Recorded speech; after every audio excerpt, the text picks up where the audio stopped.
What is up, everybody? Welcome into this special edition of Wake Up War Chant. Wake up! We're doing it in the afternoon, evening-ish, because, we just felt like doing something crazy. Live video chat on YouTube. I'm Aslan. He is Corey Clark. We're taking the questions on the Tribal Council for our daily podcast called Wake Up War Chant. So this is going to be live. We're doing it live now, like 5:15 p.m. on the East Coast. We'll adapt it into our podcast for all of our fans for their Thursday listening pleasure. Lots to talk about. Spring football, ACC basketball tournament, all the questions we're going to get on the Tribal Council. But we should probably start with the breaking news kind of here, Corey, about the Mark Emmert, the NCAA president, has gone ahead and announced that only essential staff and limited family members will be allowed to actually watch and be in attendance at the NCAA National Men's Basketball Tournament. So, hugest basketball event in the entire nation. Looks like no one's going to be allowed to actually be in the stands. Yeah, it's a bummer, man. I'm not saying I disagree with the decision in any way. I'm not a doctor, folks, so I don't know. I can't imagine he did this haphazardly. I'm sure he was told by a bunch of people. I think a former Surgeon General is on the NCAA Board of Governors. So he's getting probably very sound medical advice that this is something he needs to do. And he did not want to do it because being a realist, being a pragmatist, there's a lot of money. There's a lot of money at stake. I mean, I know the big money is the $1 billion TV revenue, but that's a lot of gate money too. This is the NCAA's event, their premier marquee event. They are losing a ton of money doing this. Obviously, that's not the most important way to judge a decision like this, but it is a factor. And it's the women's tournament too, and it's just a bummer. Florida State has its best probably regular season in school history. Earns at least probably a number 2 seed in Tampa, was going to play in front of probably 7,000 or 8,000 Florida State fans.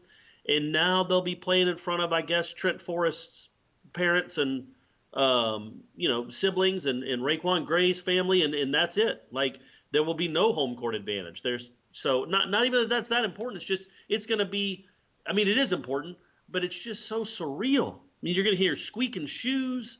You're going to hear Stan Jones yelling to get back, and you're going to hear, like I said when we interviewed Dallin Cup for the podcast, like you're going to hear Krzyzewski, whatever he says to referees. I mean, it's going to echo throughout these cavernous buildings because there's going to be no fans there.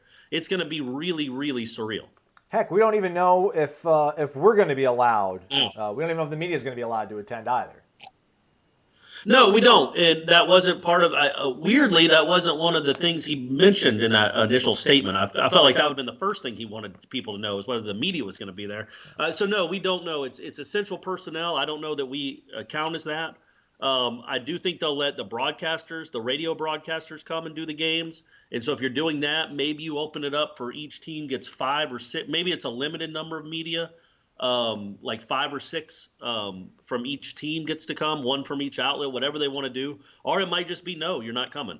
Either way, we'll adapt, we'll adjust, but it's just going to be bizarre. Yeah. It's just going to be bizarre. I don't know how it's just, we have no idea what this thing is going to look like. I think we will soon because these conference tournaments, the point I made the other day or tried to make the other day that's so bizarre is, okay, the NCAA, just for our safety, for the safety of our country, just told everyone that's 33 games that will have no fans in attendance. But yet, in about 2 hours, there's going to be an ACC basketball game in Greensboro with thousands of fans in attendance. How does that? Are they going to be fans there tomorrow when Florida State plays, or is that going to be our first game with an empty gym? I think my feeling is, and it's really a bummer for the people that paid to go to Greensboro and are already there. My feeling is that sometime tonight, sometime after this is over, the ACC will announce that now that the precedent has been set, now that the NCAA has said what they're going to do next week, if they're doing that for our health, and whether you agree with that or not, I don't really care. It doesn't matter. If it's for our health, then what are we doing with 9,000 or 10,000 people in Greensboro? Are they impervious? Do they not get diseases in North Carolina? Do they not spread infectious diseases in North Carolina? So if it's for our safety next week in Tampa, how could it not be for our safety to cancel that in Greensboro and just have players playing and no fans in attendance? The Warriors have already said they're not going to have any fans for their game. So I think that's the next step. So we will get a taste of it this weekend at some point with these conference tournaments, because I can't imagine the Friday night and the Saturday night games in Greensboro will have fans in them. I just can't imagine it. If this was worth doing for the entire NCAA tournament, it's worth shutting down one conference tournament in Greensboro. I just think that's where we're going. For like the next 30, 45 minutes or so, Corey, if you got like headphones, if you could pull those out and use them, because I'm echoing over on your end. Hopefully it's not bothering anybody else. But hold on, I'll be back. I'll be back. There we Hey, go. talk to an empty screen for a second. This gets you ready for the basketball game. Yeah, see, I don't have a screen set up to where it's just like my face only, but we'll do the one where I'm a little bit bigger here on screen.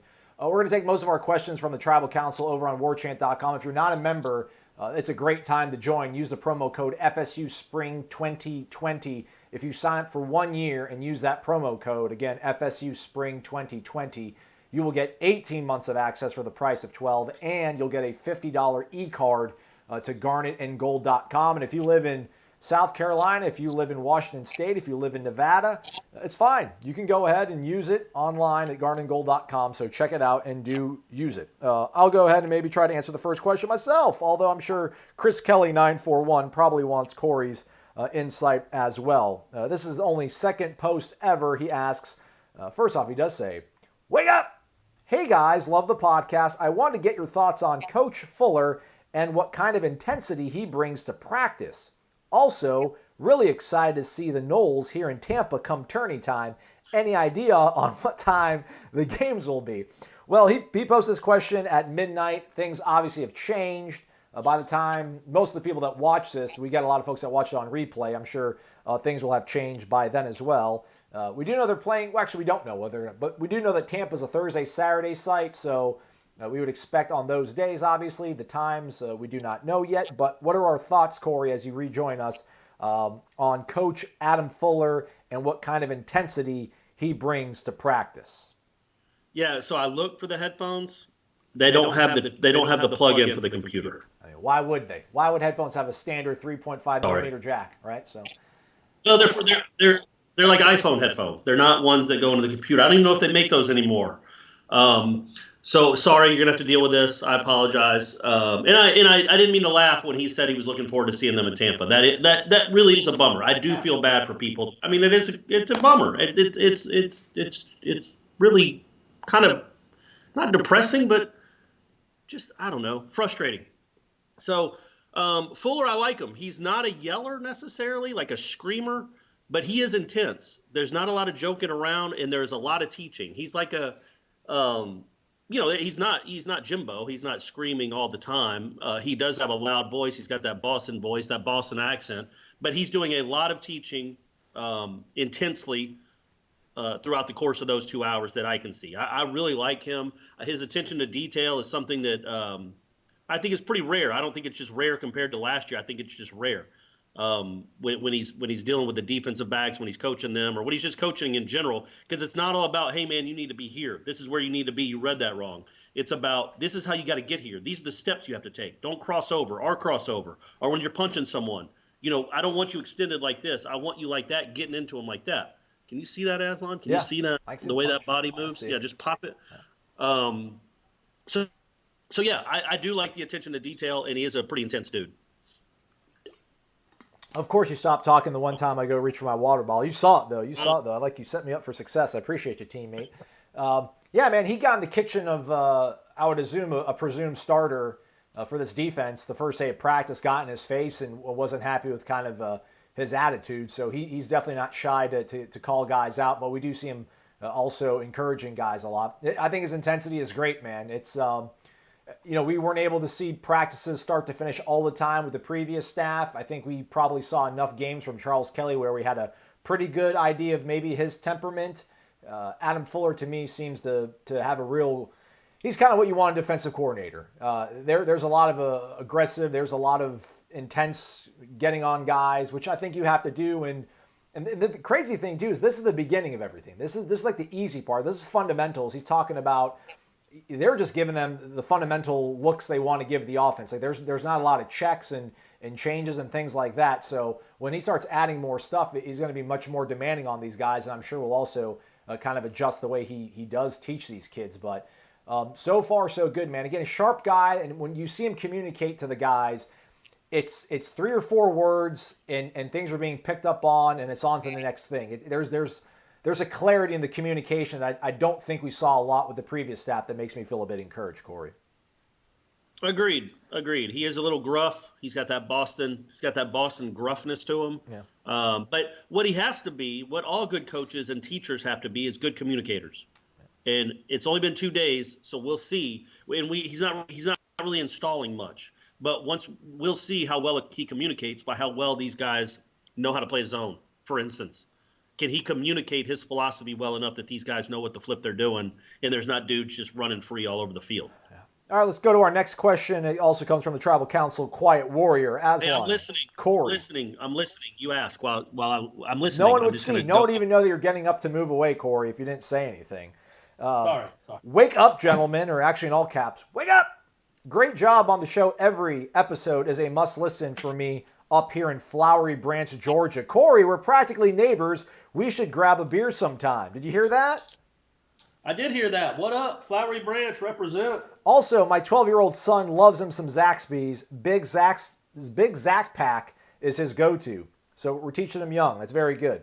Last week, you guys debated on which song should replace Eastbound and Down to be played between the third and fourth quarters at Doak. Eastbound and Down, fun and catchy, but maybe not quite the song that portrays what needs to be done in the midst of a big game. I do like the idea of honoring the great Burt Reynolds with whatever song is played. In that train of thought, what movie is considered maybe Burt's most acclaimed role? I would say there's no doubt it was the role of movie producer Jack Horner in Boogie Nights. That being the case, doesn't it have to be the best-known song from the Boogie Nights soundtrack? Three Dog Nights, Mama Told Me Not to Come. What do you think, man? Go Knowles. Yeah, I feel like that would be another one that's a little odd to play between the third and fourth quarter. Any of those Boogie Nights, I don't think you want to elicit any imagery from Boogie Nights in the before the fourth quarter of a football game. Again, his best movie if it's not Boogie Nights. Like he's known best obviously for Smoking the Bandit, Cannonball Run, and all that. But his Deliverance, and we know the most famous song from Deliverance. So I guess you either go Three Dog Night or you go Dueling Banjos. By the way, I don't know if you can see these. I found some old headphones. Go ahead. That I think have I think I could use this plug-in here. I don't think so. That's sort of like it's like an airplane. That's like an airplane adapter you have. Oh, these are from at least the early 2000s, maybe late 90s, and they're tied up like the Christmas lights and Vacation. So I could try to untangle these, and they might be ready by the end of the show. No one's complaining. Although the audio fidelity is not as good as a podcast usually is, so we do apologize to our podcast listeners who are digesting this on their commutes. We'll figure out a better way to adapt our live YouTube to our podcast. Lots of crazy stuff going on. But anywho, on to the next question, Corey. We're back to the Tribal Council. This comes from Turntull Lives. Wake up. I'm a booster. We got a survey from FSU. It dealt mostly with stadium improvements. My question, however, concerns tailgate lot opening times. Can they open tailgate lots more than 5 hours before kickoff? I know it might not sound like a big deal, but for me, it takes about 30 minutes to set up and take down. That only leaves 4 hours to crush ultras, eat burgers, and listen to the pregame. Yeah, so for an 8 o'clock game, they don't open the lots until 3 p.m.? That's what it sounds like. That seems crazy. Is that true? Yeah. That doesn't seem real. Yeah. I think a big deal was being made before the Oklahoma game in 11, because that was a 8 p.m. kickoff on ABC, and I think that was in effect or whatever. Or they might have pushed it. There was some game in the last few years that was a big time night game, maybe a Cat 5. Jeff Cameron would have categorized it as that. I think the boosters ended up happening where they opened the lot an hour earlier than usual, but still it doesn't seem to be to the liking of most boosters. Example, Turntull Lives asking his question. Yeah, and I get it, man. Like, it's an all-day affair. If you have an 8 o'clock game, you don't want to wait until 3 to get over there to start setting up. You can get over there at noon, 11. I don't know. It's probably safer to not be over there for 9 hours before. What are you doing? No one can see me, Corey. Like I'm trying to read these questions that are on YouTube. Looking at me, it was crazy. Well, see, you see me on this camera, but I'm actually on this other camera over here, so that's why I'm freaking you out. Oh, it's disconcerting. Yeah. I would be all for that. I don't know why you would have a 5 hour I wonder if there's a curfew after a game too. I guess there has to be. Yeah. Maybe 2 or 3 hours after a game, you got to get out of there. I'm sure it's like maybe policing or staffing to have people in those opening those lots at noon for an 8 o'clock game. I guess they don't want to do that, but I'm with you, man. They need to. I'm telling you, it is a reality of college football now because attendance is plummeting, and who knows if we'll even have college football in the fall the way this thing is going. But if we do, and people are allowed to go watch the games, you have to do everything you can to make this an event you want that people want to come to. Don't make it harder for them to come. Make it easier. If people want to get there at 10 a.m., let them get there at 10 a.m. You at some point, if you keep, and I'm not saying Florida State is doing this necessarily. I'm certainly not saying Florida State is alone. But if you keep pushing them away or giving them all these rules or cutting back on things that they're used to, they're finally going to say, I don't want to spend my money there with you anymore. Like my man Turntle lives. Nice. Take care of Turntle. I don't know. I wonder if it's Ira. Somebody has taken over our moderator account on YouTube and is answering some of the questions that the folks on YouTube are asking. So do appreciate that. That helps out. Somebody was asking what our favorite drill is so far. Have you seen a favorite drill that you like? I like the first day, and this was something I never saw from the previous staff, which again, I don't know if it's good or bad, but I think they were teaching them how to properly like rush and kind of duck under a block, which is good for the people that are watching on video, the folks that, are loyal to us and listen to a podcast, like, what are you doing right now? But they pretty much had a broomstick behind their back with like their arms locked, and they were running with this broomstick like behind their back with their arms locked over it, and then having to, run full speed and then, kind of like duck your elbow to get around a block if you're a gunner, or if you're, on any sort of rush. To kind of see something like that that's going to limit you and hinder you. And then I'm always a fan of that kind of stuff. You know how it is in the gym, Corey. It's like you put on a weight vest to make things a little harder when you're on the treadmill, or you put one of those masks over your face to make your breathing a little more laborious. So when you take that stuff off, then it's like, oh yeah, I'm free to go. I'm a cheetah. I'm a gazelle, man. I'm running. I like that drill. Yeah, I like the drill where they're all in big fat sumo costumes, running around. Because when you take that off, you're like a bird, baby. You're flying. The one I liked the most was the one, and I shouldn't say I liked it the most, but it caught my eye, and I talked to you about it. I think when they're doing the defensive rush drill, the defensive tackles, I guess it was defensive ends too. So let's just say all the defensive linemen. We're doing a drill where they had to run around. I don't know what you want to call it, a cone. They had to pick up a towel, and then they had to go hit the dummy, the tackling dummy, and the tackling dummy had like an arm set up with a football in it, taped like an arm taped to the dummy with a football in it, and they had to they're like a strip sack from behind is what they were practicing. I thought that was something I hadn't seen before. It was a good idea. Hashtag mission turnover. It's Adam Fuller's whole mantra, right? Get the ball. Yeah, exactly right.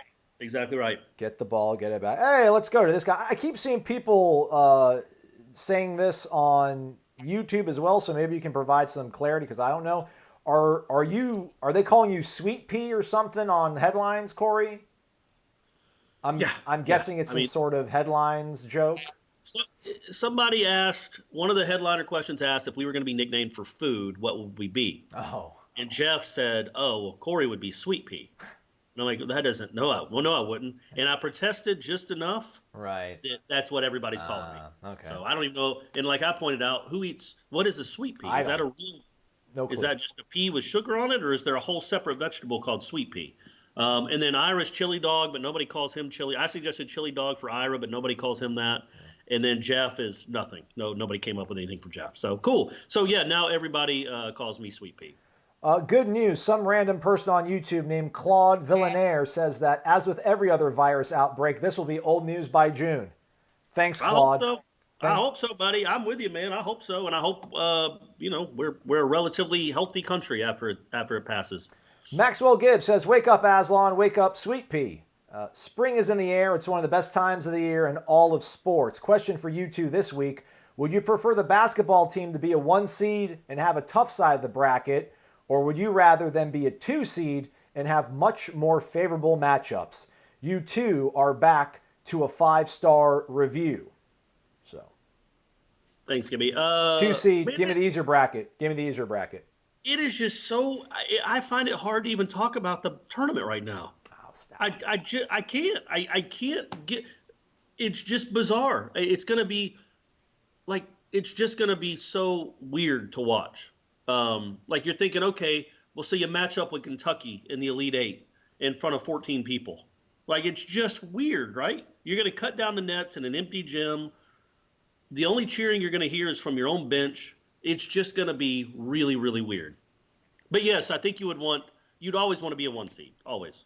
Really? I would rather take the easier side of the bracket and be a 2 seed. I'd rather have better matchups and be a 2 seed. No, Like you I don't said, agree? man, I don't necessarily. I think it's basketball. It's like well, you're going to win. If you don't, you're going to lose. You'd rather play easier teams, Okay. right? And I mean easier in the first 2 rounds. After that, I think it's all. It really, honestly, is a crapshoot after the first 2 rounds. Other question from Maxwell Gibbs. He read that Nebraska basketball was down to 7 scholarship players for the Big Ten tournament. They decided to add 2 football players to their roster to give them some depth. If Leonard needed to add 2 current football players to the roster right now, which 2 would they be? That's a great question. Good stuff. That's way to go. Good stuff there. Thank you. Way to be a good guy there, Maxwell. So I think the first response would be Hamsa, but he's hurt. So he's out of the equation. If we're talking about able bodies, wouldn't you want size? But who would that be? Jalen Goss. There's your small forward. Yeah. Yeah, maybe I don't know. I don't know if he can play. I mean, I feel like Tamari Terry would probably be somebody you could throw alley oops to. It could play a little bit on defense. Warren Thompson maybe got some of that dog in him. Yeah. I was just trying to think of who, like the biggest guy, like Robert Cooper. Ooh. He could give you a couple trips up and down the court. He could get you some fouls. I mean, Right? I think Marvin maybe has a little more swiftness than him, but still has that girth. 100%. Yeah, he's not as big as Robert Cooper. I'm looking for big bodies. Mike Arnold, my boy Mike Arnold, greasy. There you go. That's all you need. There's your paint. There's the guy in the paint by himself. Have to come out after a few trips up and down the court. But Florida State does that anyway. Yeah, there we go. Next That's question. a hard one. It's a good question, but it's a hard one. Yeah.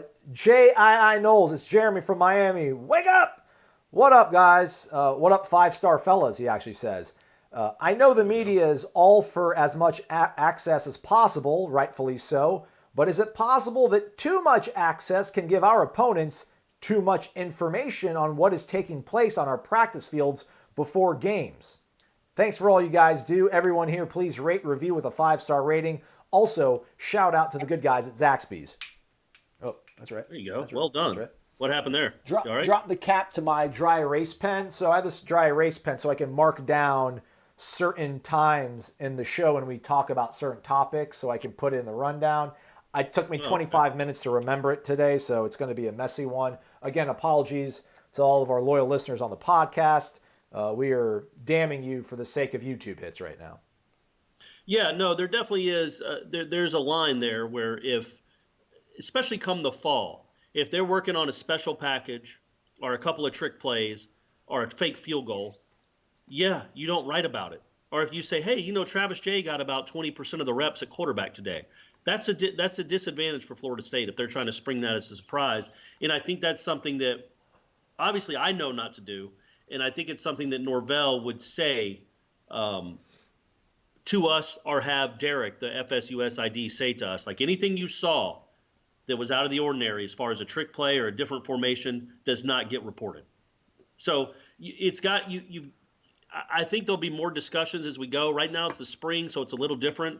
They're not, necessarily working on game plan for West Virginia. They're just working on installing their own base stuff. So it's not really an issue. But come August and come September, it will be an issue, and I think it's something we'll talk about. But yeah, none of us are looking to be like, guys, wait till Saturday when you see this triple reverse pass. Right. It's incredible. Yeah, we wouldn't do that. Well, I wouldn't do that. Aslan, I don't know. We never know. They might put some red herrings out there. There was that time at IMG where they had LeBourne and Cam both in the backfield, and the snap would go to Cam, and they would run an option with Cam as a quarterback, and he would pitch it to LeBourne. How many times did we see that last season? Could have probably used it in a few of those games, I'm thinking. Yeah, they never ran it, so you never know. Maybe they'll put some. Maybe they'll put some subversion in their practice and throw some stuff in there. Hey, Aslan, show this, so that Manny Diaz can think he knows what's going on. But then, bang, you don't know what's going on, Manny. You don't know what's going on.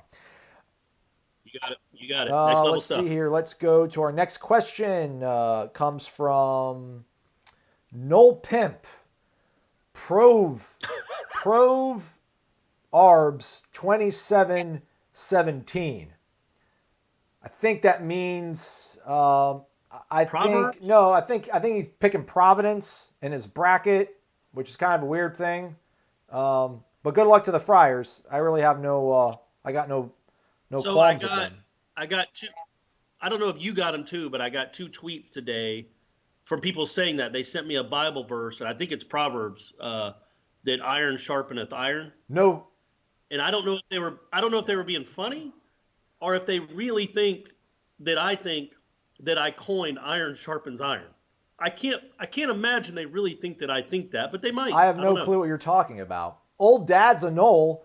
Wake up. Since we are approaching Heartbreak City, no, not Seminole baseball, time for fans and teams. What is your most crushing loss for Seminole basketball? Mine was 89. Complete collapse against Middle Tennessee in the 89 tournament. Yeah. Yeah, that was a bad one. I would say mine was VCU in the Sweet 16. Only because Derwin had two chances to win the game, and he wouldn't shoot before the buzzer sounded. And I like Derwin a lot. And then also, we were in San Antonio, and it was a cool city. And I wanted to stay an extra 2 days and watch them play Kansas, which I didn't think they were going to beat Kansas. But I thought it would be cool to be there an extra 2 days. And instead, they scored with 4 seconds left or whatever it was to win that game. So that's probably the one. Flying High Knoll, from watching practices, how has the new staff addressed the conditioning of the team? In your opinion, will there be less cramps and second half letdowns, in the coming year? I've only seen, I haven't seen anybody fall out. It's spring, so the weather's pretty mild. It's actually been really nice the first 2 days. I saw a true freshman kind of after one play come to the sideline and take, a good 15, 20 seconds to himself to gather himself. Otherwise, I haven't seen anybody fall out or kind of, have to pull themselves out of drills or anything like that. But again, the weather's kind of mild, so I wouldn't put too much stock into that right now. I mean, I assume they'll be in better shape. They all talk about how hard the tour of duty was, but we won't really know until August, right? Because that's the oppressive stuff that you can't mentally prepare your body for. You have to physically go through it, and we'll see how they react to that. Because that's 5 months from now. So it's not like the next 5 months they're just going to be going to the beach. I mean, they're going to be in conditioning and working on their bodies for the next 5 months. So we'll see how much this strength and nutrition staff work. How well they work with these guys come August, and how well they're handling that heat. And I don't expect them to handle it well at all. Like they're going to be really tired. It's like, remember Erin Andrews, anytime she would do a football game that I watched, a college football game, in the third quarter, she would always, like literally every time she did a Florida State game, it felt like, but any game maybe, she would talk about how hard the offensive line was breathing when they came off the field, and they're really tired, and they're really struggling. And it's like, man, that's what they all look like. It's not easy. None of them are like skipping rope, or riding a bike after they're done being on the field for 8 plays. It's really hard, and so they go and catch their breath. So that in August, they're all going to look like they're not in great shape because they're all going to be sweaty and really tired. Right. But I think we'll see. Don't you think we'll see dividends? Yeah, I would think so. Also, fact of the matter is they've got like 2 weeks of not having to go to class. 3 weeks if you count spring break. All their classes are going to be from remote, online classes. Just constantly drink your shakes. Now that will be interesting because obviously they're going to want people to. They're doing this to have kids not to stay home, but I assume the football team won't. The football team will be here for spring practice, so I assume. They said that sports isn't affected at this point, right? Yeah, they're just on campus. Like there's a baseball team. There's a baseball game today. Right.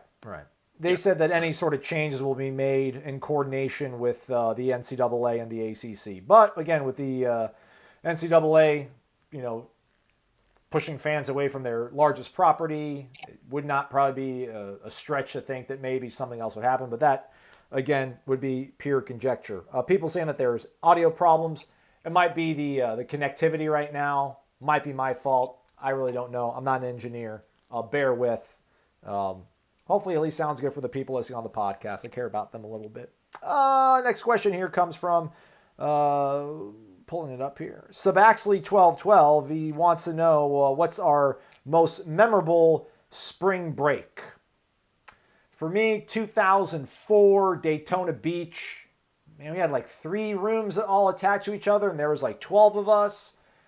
Vanilla Ice, actually, like in Vanilla Ice, obviously hasn't been anything for God knows how long. But like, it was one of his reincarnations of trying to come back. He played at our hotel, and like, so we were like up drinking at our hotel room because like Daytona Beach doesn't allow you to open up your doors or your windows because people get drunk and fall out of them. But I'll always remember like Vanilla Ice was playing, and he had a really good drummer, and one of my Mercedes Mike is a drummer, and he was like, this guy's awesome.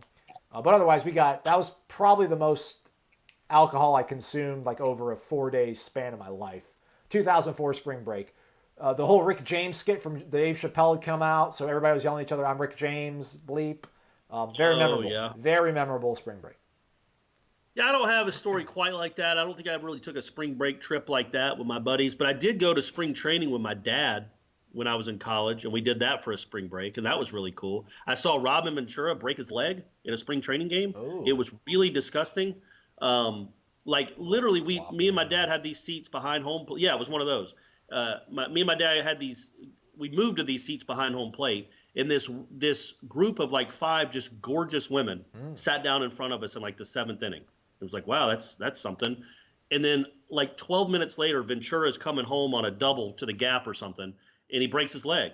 And they all start looking at the woman at the front of the end of the row, and they realize, and then we realized really quickly, oh, that's Robin Ventura's wife.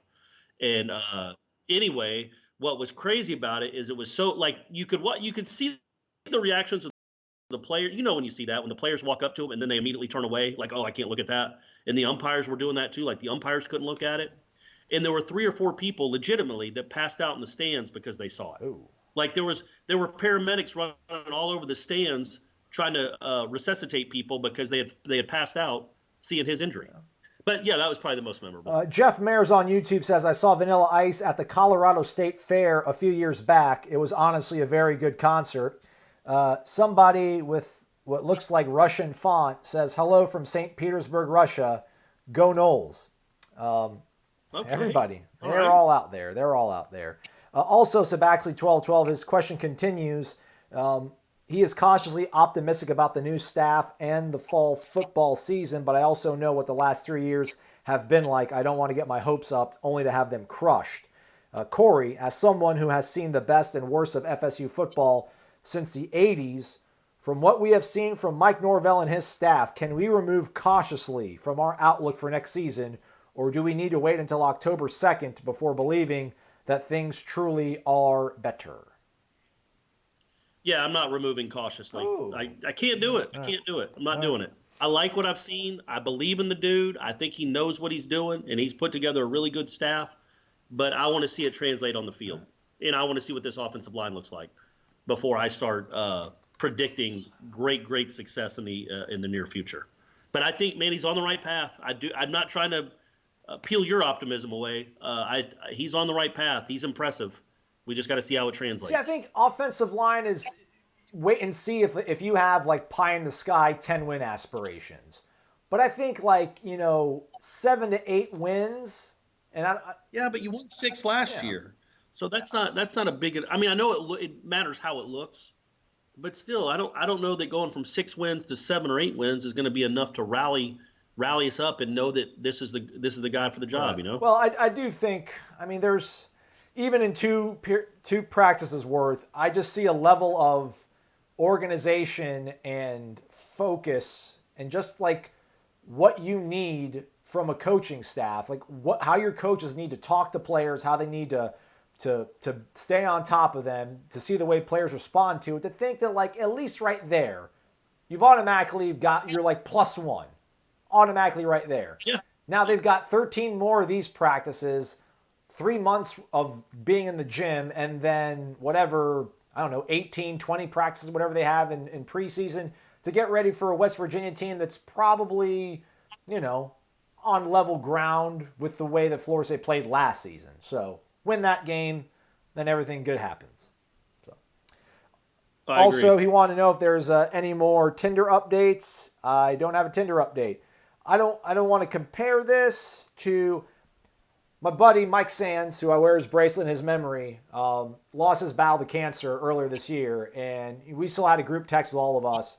And it was never about what he was going through. It was just always talking about sports and the way that we used to, work together in Mississippi. And he would joke about people. He made this video, like an update for let everybody know. And he was like, people keep texting me all the time. Mike, what's up? What's an update? What's the latest? He's like, I'll let you know when there's an update. And it was really funny because he's a very sarcastic guy and he was going through, obviously, fighting for his life. But yeah, I mean, I'm not fighting for my life. I'm healthy, I think. But when there's an update, I will let you folks know. I will gladly share details of my dating life with you folks. Otherwise, Yeah, what does that mean? If you just have a date, you're going to tell if us? there's Or something, if you have a if good there's date? something either like encouraging, like I think I make a really good girl, or like something funny with a tattoo on a girl. Right. If it's a good story, I'm not going to talk about it just to talk about it. I'm here for good stories, man. It's all about. I forgot about the tattoo girl, Yeah. man. By the way, I think we met the Tom Brink family in El Paso for the game. I showed them the tattoo, and then somebody with the program asked me if they could see the tattoo. I have since deleted the photo of the tattoo from my Okay. phone, so Okay. I'm not showing Okay. it anymore. Fair. Not showing it anymore. My lawyer told me to stop talking about it as well, too. So. That's probably smart. Very smart. Leon Knoll 12 says, "Wake up, fellas! Aslan, the James Blackman support group meets Tuesday, 7:30. Zaxby's on Capitol Circle. We would love to see you there." I will. I don't know if you noticed, Corey. What do you think that crowd looks like? It's not strong. There's not a lot of us. It's not a rush. So I'm the one who publishes the raw video onto the front page of warchant.com. And I'm the one that can pick out what photo I want to use to showcase and advertise that story. And I'm just, Right. I got 20 minutes of video and I'm scrubbing through it, as we say in the video industry, scrubbing through it, trying to find a good image. And literally it stops on this really good shot of James running through the pylons in a ball security drill. And I'm like, I'm going to use a James Blackman photo just to trigger our fan base. Nice. Well, that's good. That's Kind of, I'm in their heads. There's a small faction of the fan base that's upset that I'm rooting for him, just to see them be upset. It's a beautiful thing that we're working out. But Well, let us know how that I support will. group goes. His question is, of all the new assistant coaches, which one is y'all's favorite to watch coach? Also, is there one player that seems to have made the jump so far? I don't think so.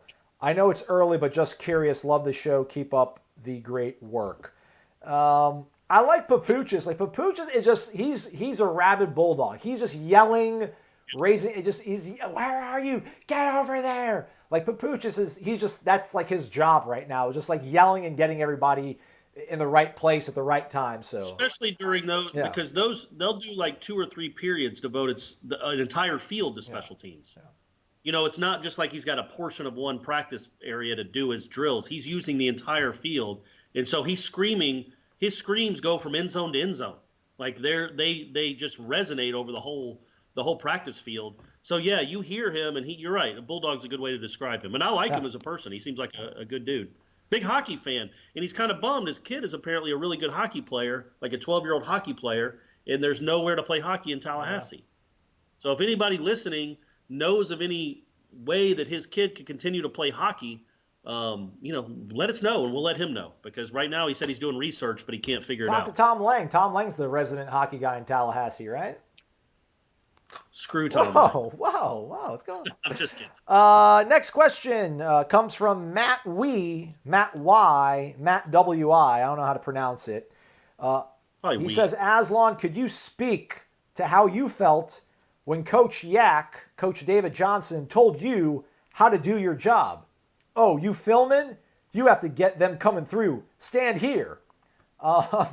It was super cool. Yeah, on Tuesday, I'm in the end zone and filming them, because when they get done doing stretch, they gather in that end zone and they break it down. They all huddle together. So I wanted to get a good shot of them all huddling up. And as soon as they're done, like breaking the huddle, everybody sprints out to their station. Well, like running backs or quarterbacks rather come right behind the uprights to where they have that pylon that I mentioned. It's basically a gauntlet of all these pylons, and you run through it. You have to go fast so you can make it through, and it also tests ball security. Well, I've been at a couple of these practices. I kind of have a good idea of where to stand and how I want to get my shot. Well, David Johnson comes up to me. He's like, hey, man, like, are you filming this? And I'm like, yeah. But I'm being like all apologetic. Like, I don't want to get in your way. I'm not here to get in your way. Like, you tell me where you want me to go. Like, I'm being very agreeable. He's like, and he was totally cool about it. He's like, stand right here. And I'm like, okay. So I'm basically 3 feet away from him. And like, it was a great angle as the guys ran through. So it was super cool. I like Coach Yak. He's my guy. All right, that's good. That's good. We like them. Let's see if there's a question on YouTube. Let's see here. Corey, do you ever put peanuts in your Coca-Cola? Only asking because I know you live in Georgia. I did. I guess I shouldn't shake my head never, because I have done it. I did it growing up a good bit. And then I realized when I was probably 11 or 12, like, this is dumb. What am I doing? I'm chewing my Coke. Like, this is ridiculous, and it doesn't even taste like. I guess he's asking that because I was drinking one of these, and I don't usually drink these either. This is a rare. No, it's usually a diet, but I don't know why I grabbed this one today, but I did.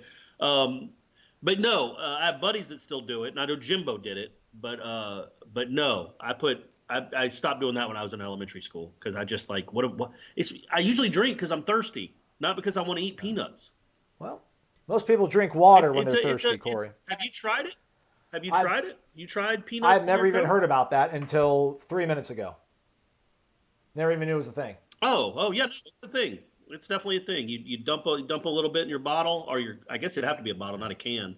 And yeah, it makes it salty and savory and sweet. Like just. And then you get to chew what's left like over in the peanut, bottle. just by itself, or like a shelled peanut. No, not that. Would be great. Yeah, no, it's like Planters peanuts. You just dump a few in there. Yeah, it would be crazy if you dumped the boiled peanuts in there and then had to chew the shell. Hey, I gotcha. I see what you're doing. Random_John. Good morning, Aslan and Corey. Good evening to you, friend. I hope you are both doing well and feeling great. The show is awesome, as always, and is a must-listen podcast every episode. I know I may have ruffled some feathers with my practice comment, and I completely understand that football is the driver of the business.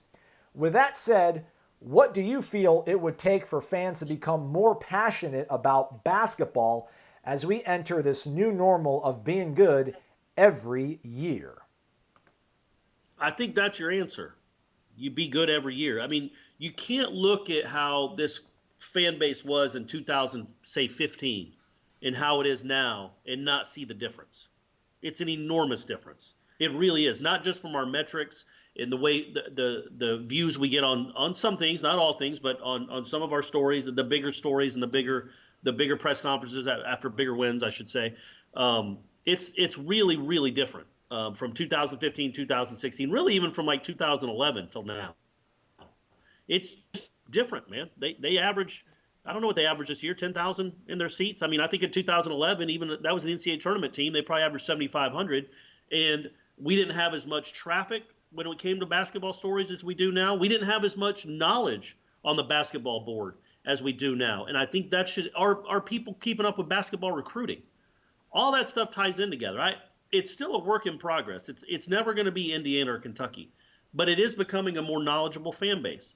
And if you keep winning, they're going to be more and more invested, and it's become more and more knowledgeable, and there's going to be more and more attention given to it, I think. And that's kind of the reality of a place like Florida State, but I do think it's growing. Yeah, I just don't think it ever will. I mean, Never will what? It's never going to be anywhere in the same zip code as what football means to the people that went to this university. I mean, unless they win national, we're new bloods, the way that Leonard talked about basketball, but so is the football program. I mean, the football program came on the scene really in the late 80s, which in the grand scheme of things is pretty new blood. When you talk about, I mean, look at everybody else that's won a national title like in the last 10, 15 years. These are usually established programs, Ohio State, Southern Cal, Alabama. So I mean, Florida State's kind of, it sprung from nothing, and everything's based around football. We've won a national title.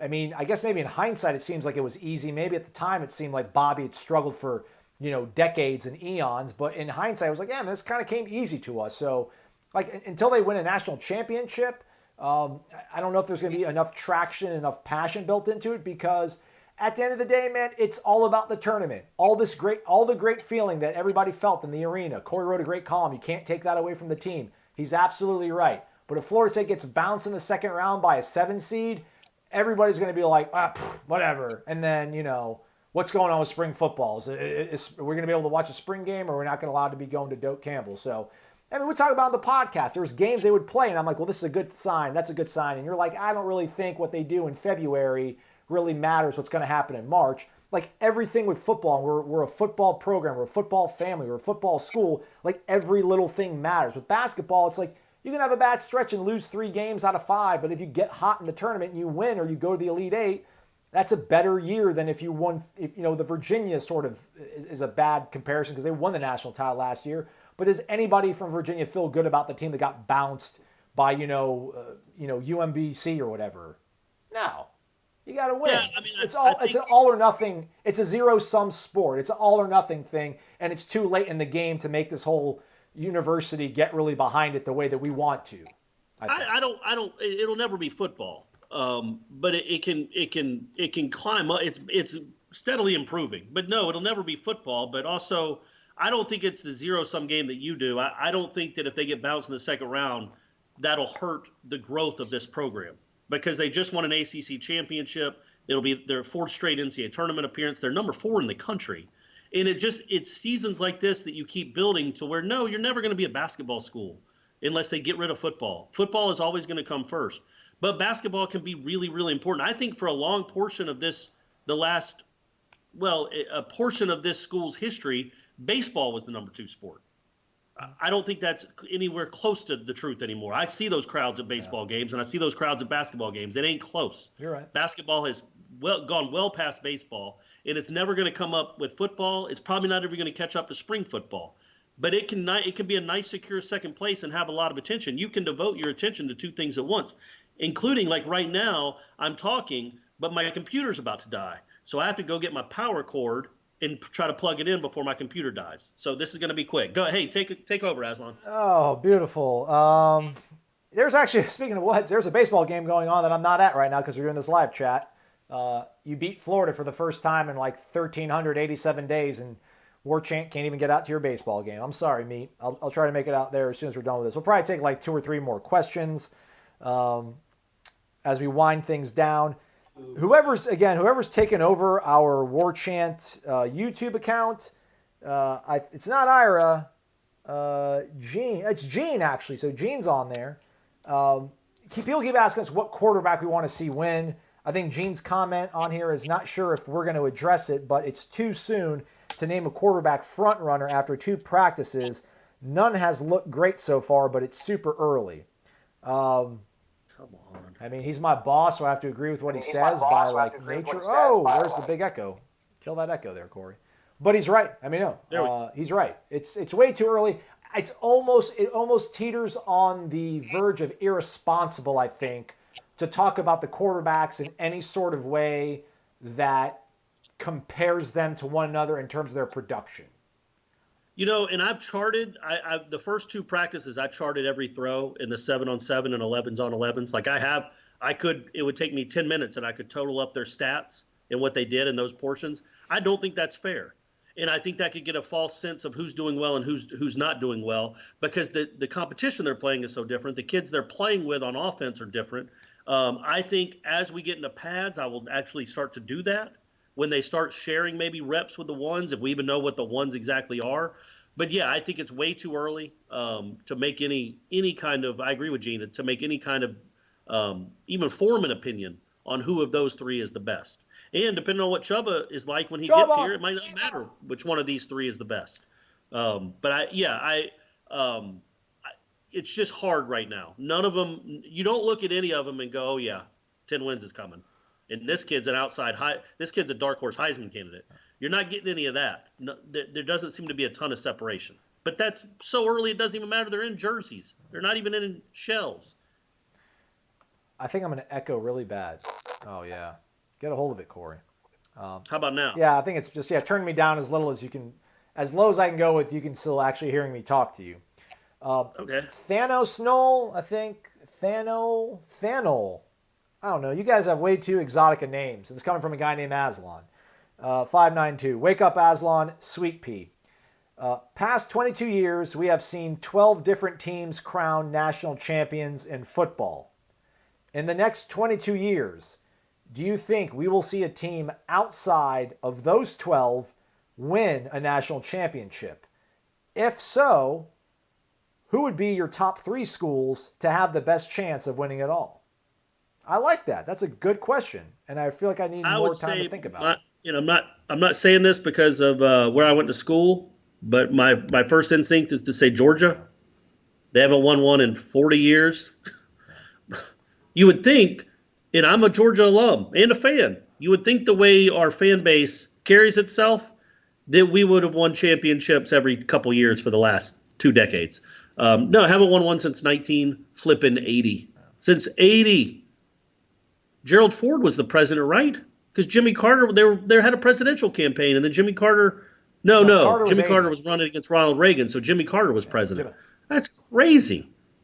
Anyway. So I think they're the one that set up the best to break through. Other than that, man, I don't see anybody on the Pacific side of the country that has a chance. Which is sad, man. It's I mean, to a degree, has always maybe been a regional Michigan? sport. Well, no, Michigan won one. No, that's what he's talking about. I mean, if you go 22 years, that's what, 98? So Michigan's in his sort of window that he's given us or whatever. Yeah, I mean, if you're going to do a top 3, Georgia's got to be in it. Otherwise, I mean, none of those teams from Mississippi, I don't see them ever doing it. A&M, probably not. Yeah, A&M's not a terrible guess just because the money out the wazoo, and that dude can recruit.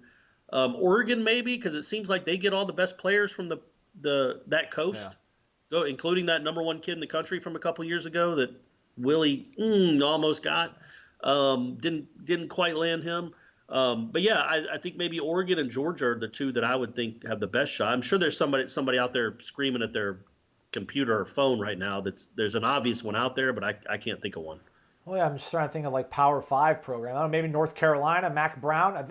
I saw some big expose that somebody wrote about North Carolina and they're recruiting and how like Mac is back. So maybe. Yeah, no, I'm not buying that. I'm not either. Next question. We'll take 2 more. Also, thanks to Gene jumping in there answering your questions on YouTube, folks. He's the man. He's the godfather. He runs this whole place, and he's answering your questions on YouTube free of charge. Look at that. This question comes from Kirk Knoll. He joined. Hey, hold on. A little behind the scenes real quick. I just had to plug in my computer, and it's still not plugged in great. I'm having to hold it on the side to make sure it's plugged in. But I'm going around this room that I'm in, which clearly I don't use too often. It's a study without anything in it except some books that I never read. And all of the outlets are baby-proofed. Brady hasn't been a baby since 2009, but yet I had to pull one out of the wall to plug in my computer. That's how often I'm in this room. Now, number 1, Brady hasn't lived here in 6 years, but he hasn't been a baby that necessitated a baby-proofed outlet since 2009, 2010. So anyway, if anybody wants to come over. How many kids do you think we lost from 1947 to 1977 or 1987 before there were kid-proof plug things? Well, the answer is, hey, if we lost 1, that's 1 too many. Am I right, Aslan? There we go. But probably more than we think. And I just remember going down on these long trips to South Florida with my parents, and I would literally be in the back seat on the floorboard, just rolling around like a Coke bottle for hours on end. And I was talking to my mom about that the other day, and she's like, yeah, we didn't really think about that kind of stuff. And I'm like, yeah, no duh. Like, we've probably gone in the opposite direction too much. Like, these are for us. Yeah. They have stuff for everything. And like, if you have to worry about that kid didn't have much of a chance. But, a lot of it is like, it's just normal commonplace sense. And you're like, our parents didn't think of that. Right. Our parents didn't think like, hey, let's put the bleach out of reach of the kids. Right. Like, why not? Did they just not care? Did baby boomers just not care about their kids at all? Like, we care too much. Yeah, like kids. But my mom would literally be like, all right, be home for dinner. Yeah. At noon. Take the bus, walk home from the bus stop. No way of getting a hold of me. No cell phones. I'm on a bike. And be home by noon, be home by dinner, be home by dark. All right. Got to see the best of this country. Also got to live to see today as well. Been a lot of growth, I think. Kirk Knoll joined yesterday. First ever post. Wake up, fellas. Nope. First-time poster, yes, most likely the newest to the War Chant family. Took advantage of that FSU Spring 2020 promo. Wanted to say great work every time on the pod. Hearing a lot about there being a focus to be the best you can be every day in practice. How do you think this will affect penalties this season? Last 2 seasons, FSU was 130th in penalties per game at 9.3, which was up from 9.2 the year before. Jimbo's last year, they were 76th with 6.1. My over-under is 7.5 per game. Over-under. I will take the under. I will hammer the under, Kirk. Welcome to the family, by the way. That's a good question. Because it isn't like Willie took over like Army, where they don't ever commit penalties. Like he took over a team that, like you said, finished 78th or something. 3 whole penalties but then per game. he poured gasoline on it. It went from pretty undisciplined to wholly undisciplined in the course of 12 months. So you have to think the way they coach and what they stress, it'll be less. But I also think there's always going to be, and I know I'm Mr. Crazy, probably Homer, there's always going to be a little anti-Florida State bias with these officials. I think they're always more apt to call Florida State for a penalty than their opponent. I'm telling you, I got the research to back it up. Florida State's opponents last year were called for what? 1 holding penalty? 2? How many do you think Florida State was called for?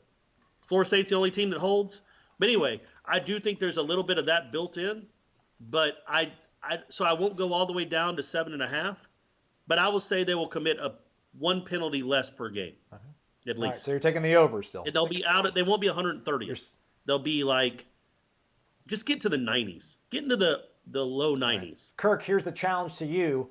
Maintain your subscription. Well, you signed up for the FSU Spring 2020, so you'll be here for 18 whole months. Remember this. Come back, and one of us gets a victory lap, because I'm hammering the under. Corey's not. He's taking the over.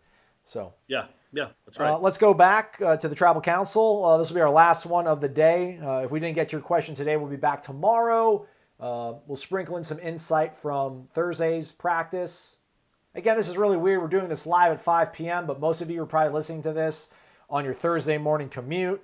I don't know what's up. I don't know what's down. Thanks for sticking around with us, though. Darth Knoll 35, wake up, first post, hashtag FSU Spring 2020. I've listened to the podcast every morning around 5 a.m. getting ready for work. Finally decided to subscribe. To be honest, the decision had more to do with supporting the podcast than in the extra content that a paid membership provides. First and foremost, thank you both Aslan and Corey for the content that you've provided each morning. I look forward to hearing your thoughts and insight. That's awesome. That's great, man. For real, like I'm bad at this stuff. Like I don't know how to take compliments all that well, but it's amazing, man. My job is great. I love doing this. Despite some of the knuckleheads that are on YouTube, love most of y'all, but things like that makes it all worth it, right, Corey? Makes it all worth it. You're not used to getting it complimented as quite as much as I am, so you're still coming to grips with it. I understand. I will say the content on War Chant itself will be worth the subscription. Give it some time. Absolutely. I'm telling you, it's a really good website, and I'm not just saying that because I'm the star of the website. It's really good. Ira really knows what he's doing. Aslan's a good video guy. Gene has more sources and history with the program than anybody. So yeah, man, it's a really good website, and you'll see the difference. You'll see why you need it. You'll see why it's imperative that it's in your life the longer you're on it. And honestly, thanks for the compliments. We appreciate that. We both were subscribers before we ever worked for the website. So. Oh yeah, absolutely. His question: are there any additional details on the injury that Dante Lucas sustained and how his recovery is going? His skill and experience should be a big part of the offensive line rebuild. Also, any way you guys can get Coach Norvell to confirm white numbers will return this fall. I've got this garnet and gold money to spend and need to know if I should wait to get a new jersey this fall. Smart. Attaboy, attaboy. I'll try to ask him off camera before we start. I don't want to, I've always been weird about asking a question like that on camera. Not that it's not, important. I mean, what is important? Maybe, he walks up and usually we have a little 10 seconds of small talk. Maybe I'll ask him about that. As for the Dante Lucas thing, injuries are one thing that is kind of it's a learning curve or learning process working with a new coaching staff in terms of what we can ask them and what they want to disclose. They're not keen on injury news, so not a lot to share. He's out there, though. He looks as mean as ever. Yeah, but that's the kind of stuff we're never going to get. I don't think we'll get officially from them until he's ready to practice, right? That kind of seems in Norvell's MO. And I'm not going to sit here and complain about it. It's his right to do that. And I'm certainly not going to complain about stuff the media is given with what we're given right now. It's just incredible. I'm still kind of overwhelmed. I mean, it's still crazy to think that we're going to get up tomorrow and go watch another full practice. Yeah. It's great. Although we're going to be in a different area. We're going to be in a different viewing area. I think it's actually the Aslan Hajavandi rule, the new thing, because I think what they said in that email they sent out was that we can't film in the end zone until period 3. And I was in the end zone when Coach Yak went up and there was like, yo, are you going to be filming this? So it's really the Aslan rule, I think. You're welcome, everybody. I'm sorry. You did it, buddy. I'm sorry. I mean, I listen. They don't know me. You know how it was during practice. Somebody from FSU was constantly monitoring us and be like, hey, back up, back up. We don't want you to get hit. It's like, we know the ball might be coming at us. We can, we're able-bodied. We can move out of the way of certain things. But I get it. I was probably too close to that drill. But again, man, like, I know to get away. I'm not trying to disrupt the chi of the practice. But yeah. We'll be on the end zone or the sidelines mostly, but I go back into the end zone for period 3, so that's good. And don't breathe on anyone. I won't. Mike Norvell better not breathe on me. I'm more worried about him than me breathing on him. You're right. Well, you flew internationally. I did more recently than any of us, so don't breathe on anybody. I won't, man. So yeah, one thing too about Norvell, I just want to mention. After practice, he might not seem very energetic in these interviews. I think some people are like, well, he looks really stressed. Man, he's on for 2.5 hours in that entire practice. Yeah. So he's got to recharge his batteries a little bit. Yeah, when he comes and talks to the media, it's kind of like, all right, let's, You know what it's like? A sandwich. Sometimes you'll see Bruce Pearl talk after an Auburn game in basketball, and he sounds like a normal, down-to-earth person and kind of soft-spoken. But when you see him on the court, he is a maniac. He's like, he looks like, it's just incredible. He is a flippin' maniac on the court. He is screaming and convorting and yelling about everything at the top of his lungs. And he's like, yeah, Dane, I thought we played really well. I don't get all the credit to Kentucky. They did great. Yeah. And 30 seconds ago, he was screaming at Calipari to take it outside or whatever he was doing. It's just, I think coaches, like, they have to be so on. They're not on stage. It's not like it's a performance. This is how they are. But I do think once it's all said, the whistles are done blowing, there's no more activity, you kind of just dial it down to a 2. For your own sanity. Right. You can't be that way all the time. So I know some people would have liked Willie to dial it up maybe a little bit more past the 2, but Norvell does dial it down to about a 2 or a 3 in those press conferences, which, but yeah, that's a good point by you because he ain't like that at practice. All right, we're done. Gene's answering a few more questions on YouTube, which is awesome. Again, thanks, Gene. Appreciate you, man. We'll be at practice, myself, Corey, and Gene. Thursday morning, so get over to warchant.com. We'll have updates and then interviews in the early part of the afternoon. We'll have practice footage, raw highlights as usual. Might even have a new intern out there, so might have double the amount of footage. Still the same stuff, but a couple different angles, maybe a couple different drills that I'm not able to get to just by myself. Use that promo code FSU Spring 2020. Again, sign up for a year. You'll get 18 months of access and a $50 gift card to garnetandgold.com. If you don't live in Tallahassee, it's fine. You can use the gift card online on their website, garnetandgold.com. You get all of great insight from Corey, Ira, Gene, Michael Lanks on the recruiting beat. You really cannot beat it. Corey, man, again, it's great. I can't believe every single day I call you and I'm like, hey, do you want to do a podcast? And you're like, sure. So thanks again for showing up. I appreciate you. You're a lucky dude. Right. You are one lucky dude. Thanks for watching, everybody. Have a great one. Go Noles.